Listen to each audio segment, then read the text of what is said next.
সকলকে নমস্কার। আজকে আপনাদের একটা নতুন সুন্দর দারুণ স্বাদের রেসিপি দেখাবো।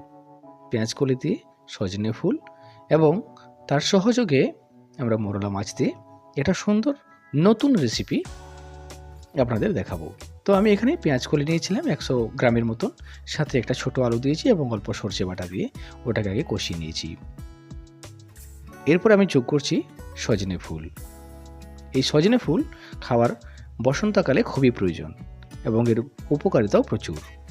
আমি এটাকে যোগ করে দিয়েছি এবং এটাকে কষাতে থাকছি। বেশ কিছুক্ষণ আমি কষিয়ে নেব। ডায়াবেটিস রোগীদের জন্য এই খাবার অত্যন্ত আদর্শ, আলু বাদ দিলেই। রান্নাবান্না করতে গেলে প্রথমে শখের প্রয়োজন হয়, তো আমি আরও কিছু মশলা যোগ করছি। জিরে গুঁড়ো সাথে লঙ্কার গুঁড়ো আমি তাতে অ্যাড করে দিলাম। এবং রান্নাবান্না করতে গেলে যেটা প্রথমেই প্রয়োজন হয় সেটা হলো লবণের মাত্রাটা আপনাকে ঠিকঠাক দিতে জানতে হবে। কোন লবণের লবণতা কতটা সেটা আপনাকে জেনে নিতে হবে সবার প্রথমে।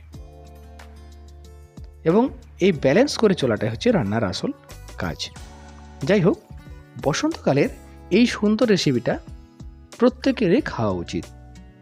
এর স্বাস্থ্য বেনিফিট রয়েছে অনেক। বসন্তকালীন যে ছোট ছোট আমাদের শরীরের মধ্যে যে রোগগুলো হয় তার থেকে অনেকটাই রেহাই দেয় এই সজনে ফুল, সাথে পেঁয়াজকলিও।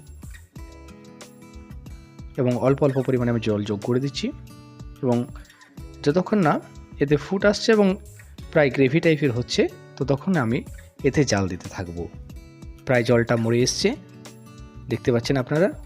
শুধু ডায়াবেটিস রোগীদের জন্য নয়, এই খাবার এরকম সুস্বাদু রান্না প্রত্যেকের খাওয়া উচিত সুস্থ থাকতে গেলে।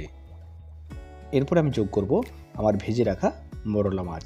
ফুট চলে এসছে অলরেডি, সুন্দর একটা গ্রেভি হয়ে গেছে।